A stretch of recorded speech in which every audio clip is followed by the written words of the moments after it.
మీరా కుమారి గారిని మా మిత్రుడు పొన్నం ప్రభాకర్ గారు ఆ దళితులను పరామర్శించడానికి తాను చట్టం చేసి బిల్లు పాస్ చేసి తెలంగాణ రాష్ట్రం ఇచ్చిన మీరా కుమారి గారు ఆ కుటుంబాలను పరామర్శించడానికి వస్తే పోలీసులను పెట్టి అడ్డుకొని వారిని అవమానించినందుకు సిగ్గుతో తల వంచుకోవాల్సిందే. అదేవిధంగా అధ్యక్ష, ఈ రాష్ట్రంలో రైతులకు రైతు రాజ్యం అని చెప్పిన ఈ ప్రభుత్వం నిజంగానే రైతు రాజ్యం అయితే ఖమ్మంలో గిట్టుబాటు ధర కోసం నిరసన తెలిపినందుకు ఖమ్మంలో రైతులను అరెస్టు చేసి కోర్టుకు తీసుకుపోయేటప్పుడు అంతర్జాతీయ తీవ్రవాదులక నేరగాళ్లక బేడీలు వేసి నడిపించిన చరిత్ర కనీసం ఆ తల్లిదండ్రులు జైల్లో ఉంటే చంటి పిల్లల్ని సంకలో పెట్టుకొని ఒక ఆడబిడ్డ తన భర్తను కలవడానికి వస్తే పోలీసులు అడ్డుకున్నారు. ఇవాళ గిట్టుబాటు ధర అడిగిన రైతులను బేడీలేసినందుకు సిగ్గుతో తల వంచుకోవాలి ప్రభుత్వం అని చెప్పి, ఆనాటి ప్రభుత్వం అని చెప్పి నేను ఈరోజు చెప్పదలుచుకున్నా అధ్యక్ష. అదేవిధంగా అధ్యక్ష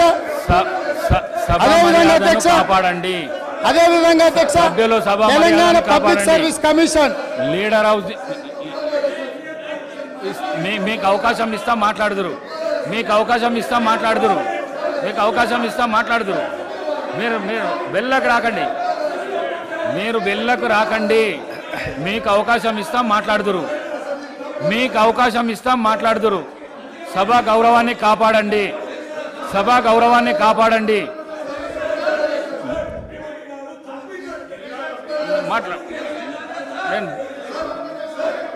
అధ్యక్ష, చాలా రోజులు చర్చలు ఉన్నాయి. సభ ఈ రోజుతోనే అధ్యక్ష, ఈ సభ మీ అనుమతితో మీ సీట్లలో మీరు గౌరవ సభ్యులు మీ సీట్లలో మీరు పోతే మీకు అవకాశాన్ని కలిగిస్తా నేను. అధ్యక్ష, ఈ సభను మీ అనుమతితో ఇంకా కొంతకాలం చర్చలు కొనసాగిద్దాము. అప్పుడు వాళ్ళు ఏమేం కావాలనో, ఏమేమి అడగదలుచుకున్నారో, ఏమేమి చెప్పదలుచుకున్నారో విందాము. ఈ ప్రభుత్వంలో 10వ తరగతి పరీక్షలు అధ్యక్ష, ఈ ప్రభుత్వము 10వ తరగతి పరీక్షలు నిర్వహించలేక 10వ తరగతి ప్రశ్నాపత్రాలు మీకు అవకాశం ఇస్తాము. సభా మర్యాదను కాపాడండి. మీకు అవకాశం నేను ఇస్తా. మీ సీట్లకు మీరు వండి గౌరవ సభ్యులు మీ సీట్ ఇస్తా. స్పీకర్ సార్ ముఖ్యమంత్రి గారు స్పీకర్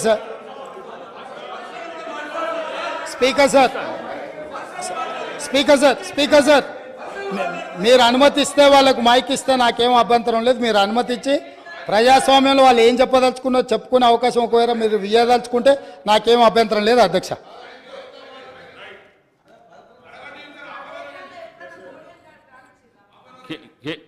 శ్రీ కేటీ రామారావు గారు. స్పీకర్ సార్, నేను నిజంగానే సిగ్గుపడుతున్నా సార్. ఎందుకంటే పంట బీమాకు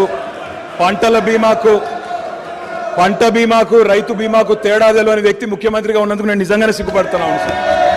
పంట బీమాకు రైతు బీమాకు తేడా తెలియని వ్యక్తి మీ గొప్ప నాయకుడు, గొప్ప ముఖ్యమంత్రి. అధ్యక్ష, నేను ఒకటే మాట అంటా ఉన్నా అధ్యక్ష, వారు పర్సనల్గా చాలా దారుణంగా ఒక ముఖ్యమంత్రిలాగా కాకుండా ఏదో పిసిసి అధ్యక్ష పదవుల్లో అక్కడ గాంధీ భవన్లో కూర్చుని ఒక ప్రెస్ మీట్లో మాట్లాడినట్టు స్వీపింగ్ రిమార్క్స్. అధ్యక్ష, ఇవాళ ఆయన ఒక గౌరవమైన రాజ్యాంగబద్ధమైన పదవిలో ఉన్నారు.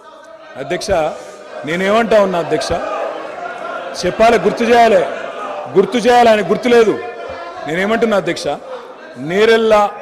నేరెళ్లలో ఏదో జరిగింది, శాండ్ మాఫియా అని ఇష్టం వచ్చినట్టు మాట్లాడుతున్నారు.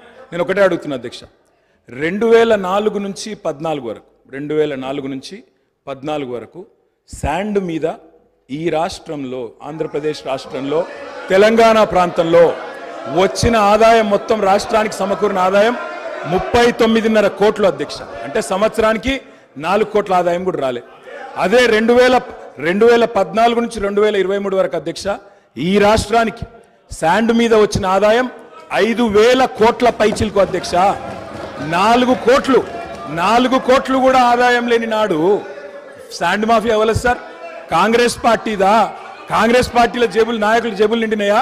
ఎవరి జేబులు నిండినాయండి? ఆనాడు శాండ్ ఆదాయం ఎక్కడ పోయింది అధ్యక్ష? ఇంకోటి, నేరెళ్లలో ఎవరో తొక్కిచ్చారు ఎక్కిచ్చారు అధ్యక్ష. ఇదే పాత చింతకాయ పచ్చడి లాంటి మాటలు స్వయంగా ఈ రోజు కాదు అధ్యక్ష, వాళ్ళు ప్రతిపక్షంలో ఉన్నప్పుడు కూడా చెప్పినారు. ఇది 2018కి ముందు చెప్పినరు, తర్వాత చెప్పినరు. ఆయన చెప్పిన నేరెళ్లలో కూడా మా పార్టీకి అభ్యర్థిగా నాకే మెజారిటీ ఇచ్చి ప్రజలు మళ్ళొక్కసారి బ్రహ్మాండంగా గెలిపించి వాపసు పంపిన అధ్యక్ష. ఒక మాట అధ్యక్ష, నేరెళ్లలో ఏదైనా తప్పు జరిగింటే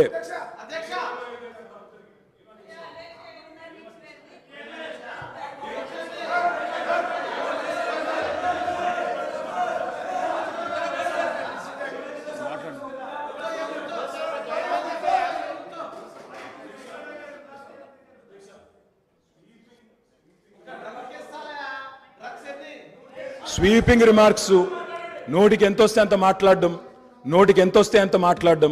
నేను ఒకటే మాట అంటున్నా అధ్యక్ష, ఇవాళ అధికారం వాళ్ళ చేతుల్లో ఉంది. ఏ విచారణ చేసుకుంటారో చేసుకోమనండి, మాకు అభ్యంతరం లేదు. కానీ ఇష్టం వచ్చినట్టు స్వీపింగ్ జనరలైజేషన్లు చేసుకోవడం, నోటికొచ్చినట్టు మాట్లాడడం, ఇది ఒక ముఖ్యమంత్రి పదవి స్థాయిలో ఉండే వ్యక్తికి తగదు. పంట బీమాకు రైతు బీమాకు తేడా